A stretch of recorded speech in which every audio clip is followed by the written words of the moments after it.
转阴后依然咳嗽咋回事？新冠感染之后呢，像奥密克戎变异株主要是在上呼吸道，那么它会导致我们这个呼吸道的黏膜细胞破坏，还有我们的身体的免疫细胞会集聚到这个地方，消灭这些病毒。那么这些免疫细胞在完成任务之后它也会自然的代谢死亡，以及说我们被病毒破坏的这些细胞都成为我们这个体内的垃圾。那么我们要把它打扫出去，呼吸道呢就会分泌一些粘液，形成痰液，那通过咳嗽把它排出去。实际上它是一个康复的过程。一直咳嗽会导致肺炎吗？咳嗽是症状，是结果。那么肺炎也好，气管炎也好，这些才是病因。这个因果不能够把它搞混了。那有肺炎的这些人，实际上是他本来就已经发展到肺炎了。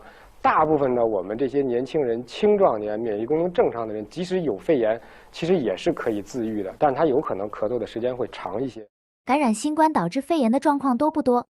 现在在我们医院呢，确实有新冠肺炎的患者也是比较多的它和前一段时间不一样，老年人感染的高峰开始出现了。这些老年人呢，他有很多是有基础疾病的，所以他们感染之后呢，确实容易发展为肺炎，而且一般的是在发病之后1周左右，症状比较明显才来就诊。一旦我们这个时候再去做 CT， 看到很多人确实已经有明显的肺炎了。他出现肺炎有几个因素，一个是说他年龄比较大，第二个确实是绝大多数人是有基础疾病的。网传的白肺是怎么回事？这个说的这种白肺，一般是指的它在这个双肺的面积已经超过了2/3都已经白了。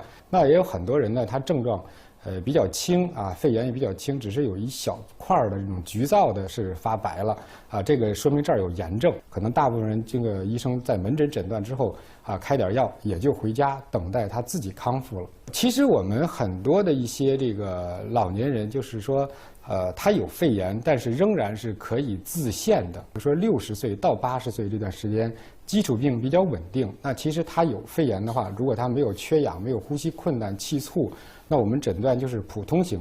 这些人呢，大部分他是可以自愈的，或者是经过我们抗病毒治疗，他也能很快的就是这个肺部的炎症吸收好转。